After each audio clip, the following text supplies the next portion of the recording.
How's it going, everybody? Welcome back to Daily Stand Up. In this one, I want to walk through a system design scenario where we have two background jobs running on two separate instances of the same engine API, and we have a car API and we have a car database and engine database.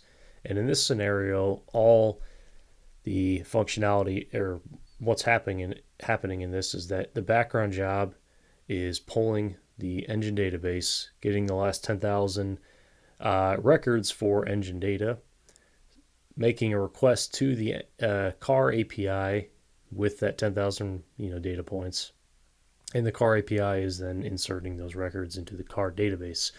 So the background job's handling all that logic. So the background jobs are running. We can say maybe not every second, but how about every minute? So they're running every minute on the engine API, and they're sending it to the car API. So I'm going to draw a line here, and let's copy that, and let's copy that. So this is kind of what's happening.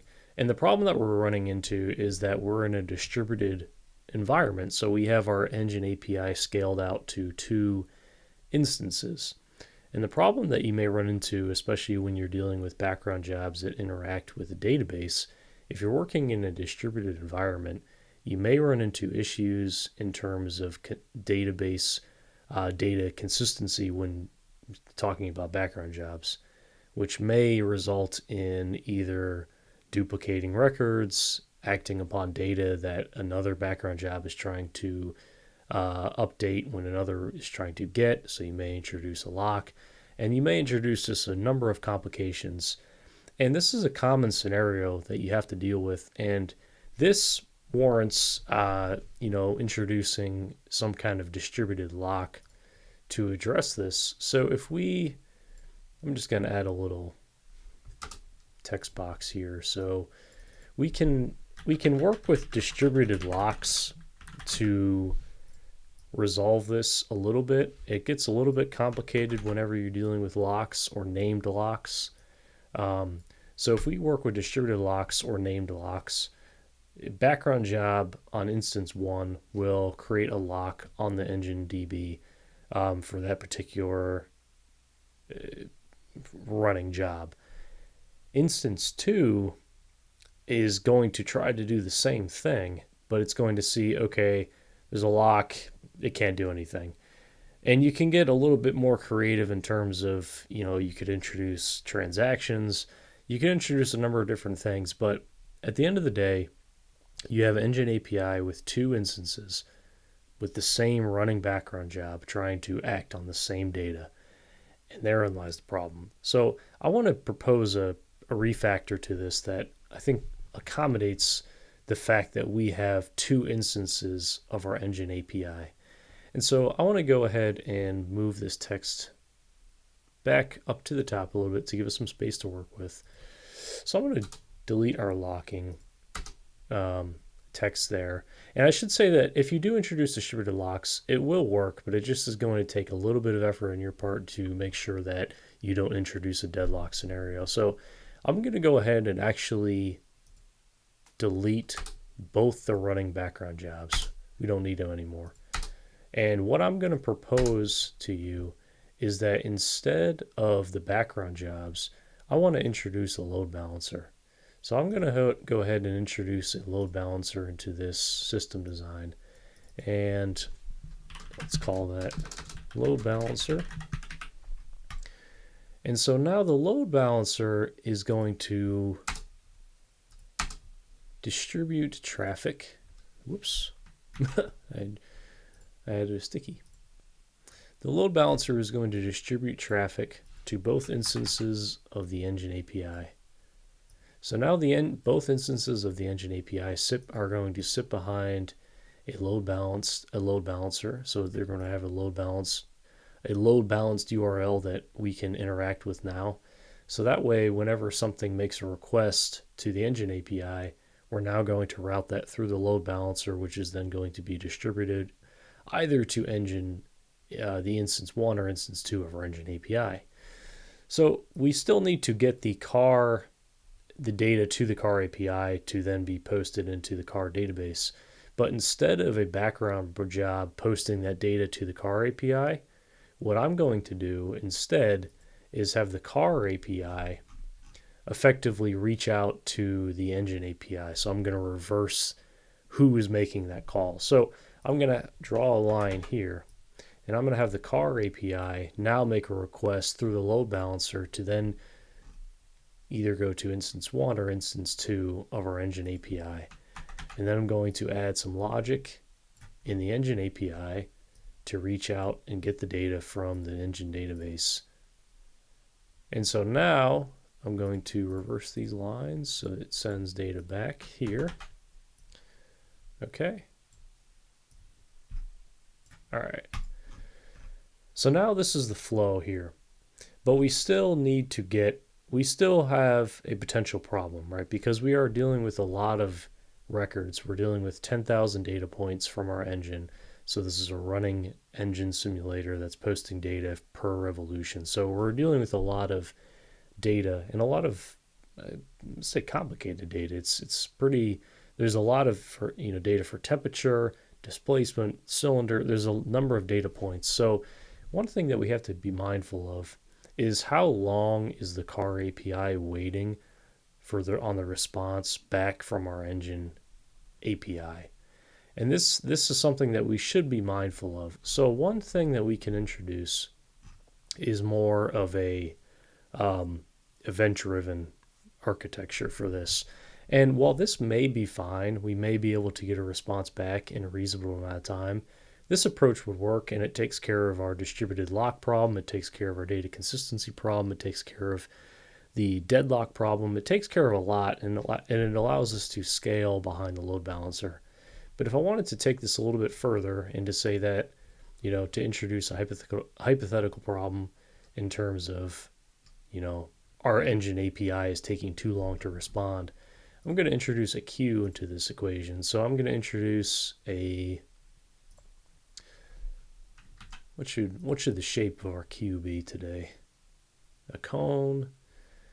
What should it be?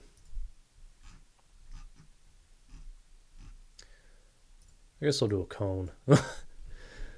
So I'm going to introduce a queue. Doesn't matter what the message broker is. It doesn't matter what the queue it is. I'm just gonna call it queue. It can be RabbitMQ, it can be an Azure queue, it can be an AWS queue. It doesn't matter. All that matters is that it's a queue in terms of our system design. And so what I'm going to effectively do is we need a trigger to say, okay, we need the car API to know to call the engine API every minute. So right, there has to be some trigger that does that. And so what we need to introduce in order to make this work is we're going to introduce a scheduled job. And the scheduled job is going to exist in a third party. So scheduled call. Okay.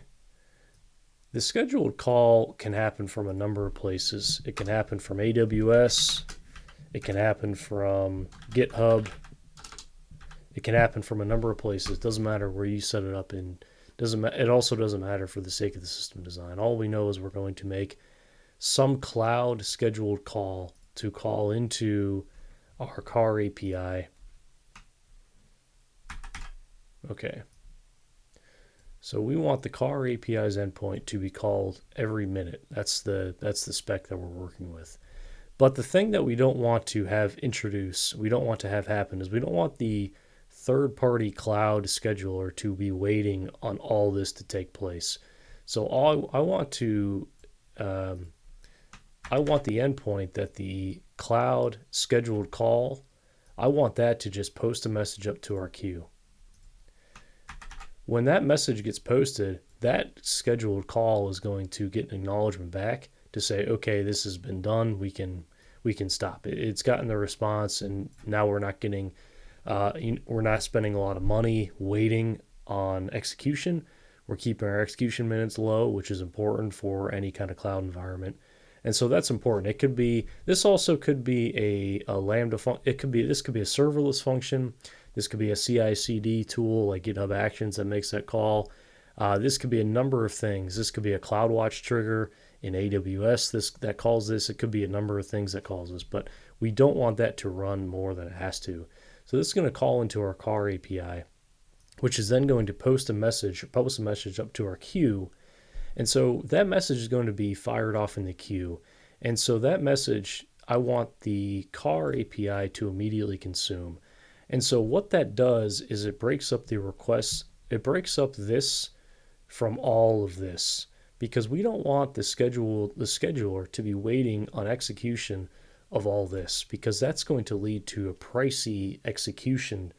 That's going to lead to a lot of cost associated with that scheduler in the cloud.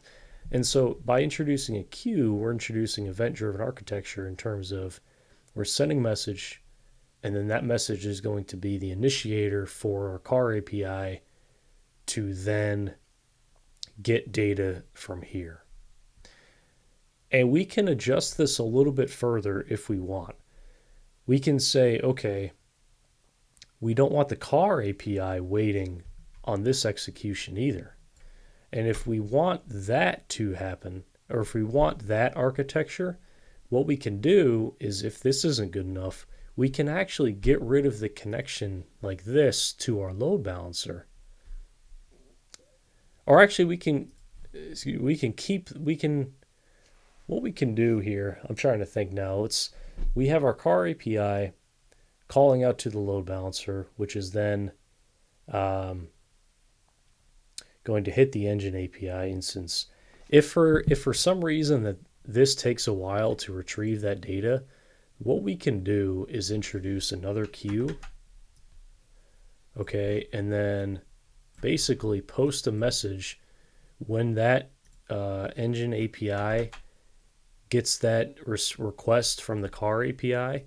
What we can do is actually just post that to another queue and then return that response back to the car API, so that way it's not waiting in anything. We post that to a queue. Now what we can do is we can add another consumer of that queue inside of the engine API.